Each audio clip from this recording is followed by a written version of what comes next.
Formula ఈ car race వ్యవహారంలో కేటీఆర్కు నిరాశ ఎదురైంది. దేశ అత్యున్నత న్యాయస్థానం కేటీఆర్ దాఖలు చేసిన క్వాష్ పిటిషన్ను విచారించేందుకు నిరాకరించింది. ఈ పరిస్థితుల్లో ఏసీబీ ఏం చేయబోతోంది? అవినీతి నిరోధక శాఖ మరోసారి నోటీసులు ఇస్తే బీఆర్ఎస్ వర్కింగ్ ప్రెసిడెంట్ కేటీఆర్ ఎలాంటి నిర్ణయం తీసుకుంటారు అన్నది ఉత్కంఠ రేపుతోంది.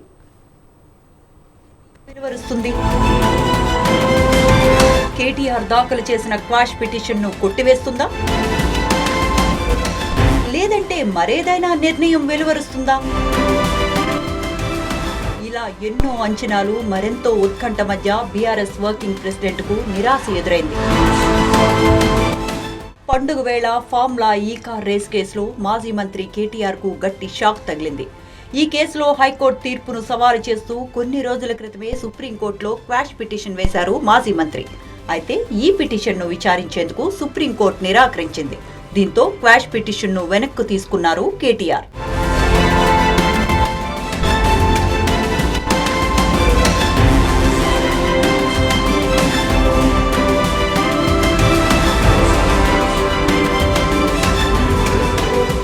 సుప్రీం ధర్మాసనం ముందుకు కేసు విచారణ రాగా కేటీఆర్ తరపున సిద్ధార్థ్ తమ వాదనలు వినిపించారు.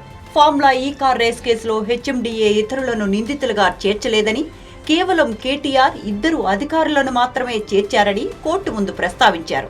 ఇది పూర్తిగా రాజకీయ కక్ష సాధింపు కేసు అని, కేటీఆర్ ₹1 తీసుకున్నారని ఎవరూ చెప్పటం లేదని న్యాయవాది తెలిపారు. ఈరోజు కేటీఆర్ గారి క్వాష్ పిటిషన్ సుప్రీంకోర్టులో court number 11 justice Bela Trivedi, justice Prasanna Varale వారి ధర్మస్థానంలో ఈరోజు పిటిషన్ రావడం జరిగింది. అండ్ మా తరఫున సీనియర్ న్యాయవాది ఆర్యమ్మ సుందరం అండ్ సిద్ధార్థ్ దవే ఇద్దరు ఆర్గ్యూ చేయడం జరిగింది. ఆర్గ్యూ వాళ్ళు section 13(1)A of PC act వర్తించదు అని ఆర్గ్యూ చేశాము. ఎందుకంటే వాళ్ళు ఎఫ్ఐఆర్లో పేర్కొన్న అంశాలన్నీ అవన్నీ ప్రొసీజరల్ ఇర్రెగ్యులారిటీస్కి సంబంధించినవి, అది that doesn't amount to corruption అని చెప్పి మేము వాదించడం జరిగింది. మేము కొద్దిసేపు వాదించిన తర్వాత మా లీగల్ ఒపీనియన్ ప్రకారం మేము కేసుని విత్డ్రా చేసుకోవడం జరిగింది. ఈరోజు సుప్రీంకోర్టులో అది అందరూ డిస్మిస్ అవుతుందని తప్పుడు ప్రాపగండా చేస్తున్నారు.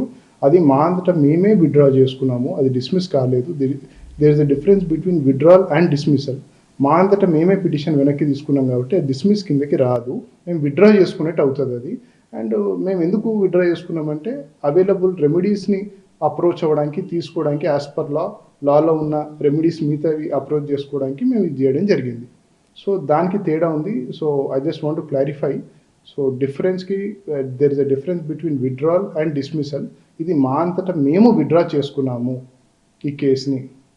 అసలు ఈ కేసులో అవినీతి నిరోధక చట్టంలో 13(1)A ఎలా వర్తిస్తుందని, ఇందులో పీసీ యాక్ట్ 13(1)A వర్తించదని కేటీఆర్ తరపున న్యాయవాది వాదించారు. దీనిపై వెంటనే జోక్యం చేసుకున్న జస్టిస్ బేలా త్రివేది హైకోర్టు ఇచ్చిన ఆదేశాలపై ఎలాంటి జోక్యం చేసుకోబోమని స్పష్టం చేశారు.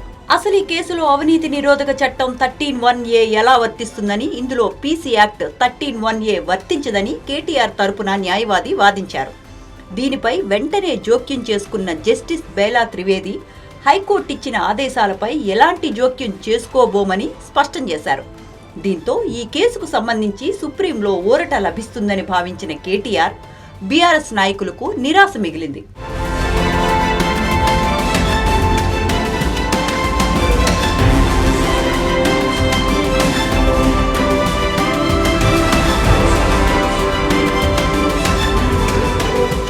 సుప్రీంలో కేటీఆర్ కు షాక్ తగలటంతో ఫార్ములా ఈ కార్ రేసులో ఏసీబీ మరింత స్పీడ్ పెంచనుంది. అయితే కేటీఆర్ కంటే ముందే తెలంగాణ రాష్ట్ర ప్రభుత్వం సైతం సుప్రీంలో కేవియట్ పిటిషన్ దాఖలు చేసింది. ఒకవేళ కేటీఆర్ సుప్రీంకోర్టును ఆశ్రయిస్తే విచారణ సందర్భంగా ముందు తమ వాదనలు వినాలని కోరేలా రేవంత్ సర్కార్ కేవియట్ పిటిషన్ దాఖలు చేసింది. కానీ కేటీఆర్ ఊహించిన విధంగా హైకోర్టు ఇచ్చిన ఆర్డర్లో తాము జోక్యం చేసుకోబోమని సుప్రీం ధర్మాసనం తేల్చి చెప్పడంతో ఇప్పుడు కేటీఆర్ ఏం చేయబోతున్నారన్నది ఉత్కంఠ రేపుతోంది.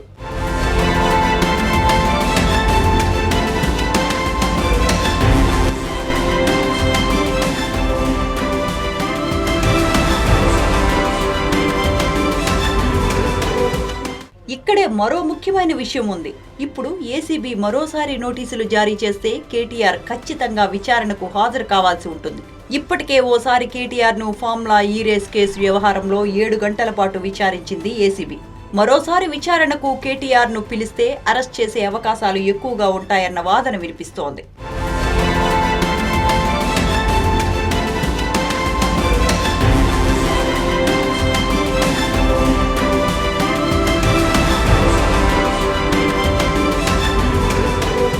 ఫార్ములా ఈ కార్ రేస్ కేసులో ఇప్పటికే ఐఏఎస్ అధికారి అరవింద్ కుమార్ తో పాటు హెచ్ఎండిఏ మాజీ చీఫ్ ఇంజనీర్ ను ఏసీబీ, ఈడీ అధికారులు విచారించారు. వీరిద్దరి నుంచి పలు కీలక సమాచారాన్ని ఏసీబీ, ఈడీ అధికారులు రాబట్టినట్లు తెలుస్తోంది. మొత్తంగా చూస్తే రాబోయే రోజుల్లో ఫార్ములా ఈ కార్ రేస్ వ్యవహారంలో ఎలాంటి పరిణామాలు ఉంటాయన్నది ఉత్కంఠ రేపుతోంది.